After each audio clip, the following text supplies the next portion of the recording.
Hello everyone! This is Cheryl once again from Saladmaster here in Perth, and I'm currently here in our kitchen here in Osborne Park.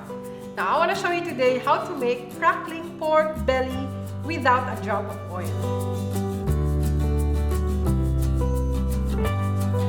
I am going to use our electric skillet, but you can use other cookware such as 11-inch skillet or 9-quart brazier if it's really big. But I really want this cookware because I can set the time and temperature and forget about it. So it's very convenient. I already preheated the cookware at 230 degrees Celsius. And you have to test the temperature. I call it blessing the cookware. Water is dancing like pearl. That's the temperature that we need. And here's my pork belly. I already prepared it. There's a separate video about the preparation. For today, it's just about cooking. Very simple. Just put the belly, skin down on your electric skillet. Press it so that the skin will touch the cookware for about 20 to 25 minutes, depending on the thickness of your pork belly. Then you need to put the lid a bit open so that the moisture will come up. So it's gonna be crispy. Now this is our crackling pork belly. And this is how it looked like after 25 minutes.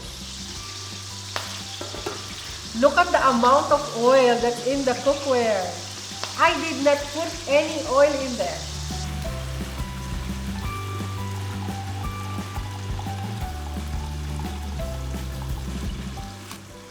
Look at that.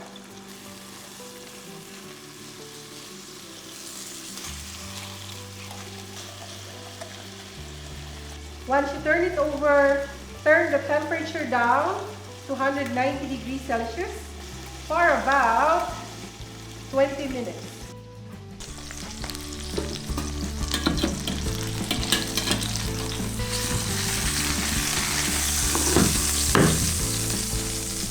Now it's ready.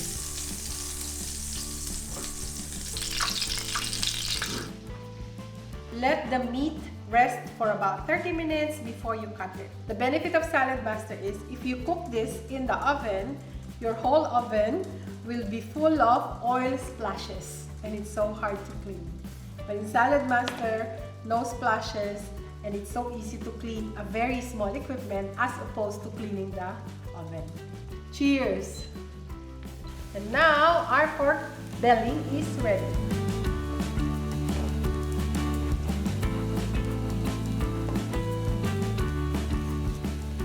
Look how moist the inside is. Let's try the skin.